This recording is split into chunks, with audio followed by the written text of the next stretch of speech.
नमस्कार किसान भाइयों और बहनों। चलिए आज बुरहानपुर की केले की मंडी का हाल जानते हैं। हम 28 फरवरी और 1 मार्च के भावों को देखकर ये समझने की कोशिश करेंगे कि बाजार की चाल आखिर किस तरफ जा रही है। तो सबसे बड़ा और ज़रूरी सवाल जो सबके मन में है कि भाई बुरहानपुर मंडी में केले के भाव में ये उतार चढ़ाव आ क्यों रहा है। चलिए इसी सवाल का जवाब ढूंढते हैं।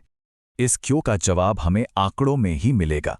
तो बिना देर किए चलिए कल और आज के भावों पर एक नजर डालते हैं। तो सबसे पहले बात करते हैं शनिवार यानी 28 फरवरी की। मंडी में केले की 23 गाड़ियों की आवक हुई थी।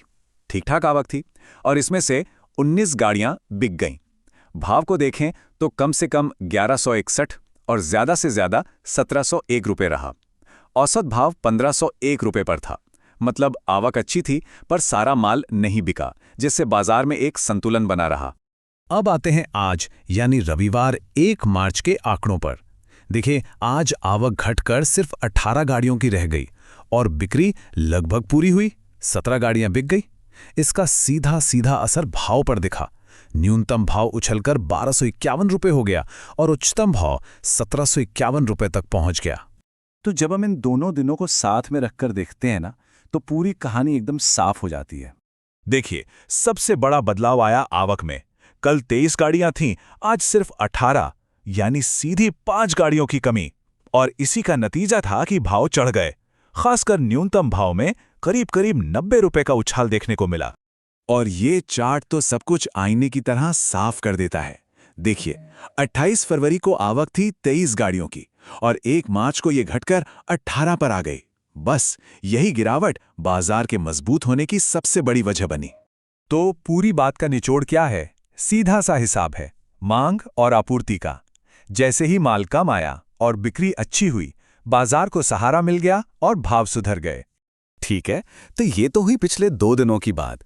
लेकिन अब सवाल ये है कि आगे क्या होगा। भविष्य के लिए ये आंकड़े हमें क्या संकेत दे रहे हैं? चलिए देखते हैं। देखिए आगे के लिए 2 सीधी सीधी संभावनाएं बनती हैं।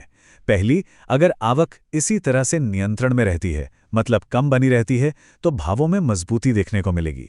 लेकिन दूसरी तरफ अगर आवक अचानक बढ़ जाती है तो बाजार पर दबाव आना तय है।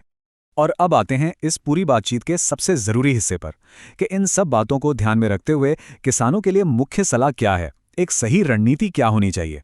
और सलाह बिल्कुल साफ है, जल्दबाजी में कोई भी फैसला नहीं लेना है।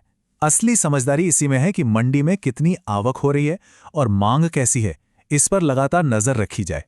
तो आखिर में एक सवाल सोचने के लिए छोड़ जाते हैं कि अगले हफ्ते के लिए अपनी रणनीति बनाते समय क्या बाजार में हो रही आवक को आधार बनाया जाएगा? इस पर जरूर सोचिएगा। जय जवान जय किसान।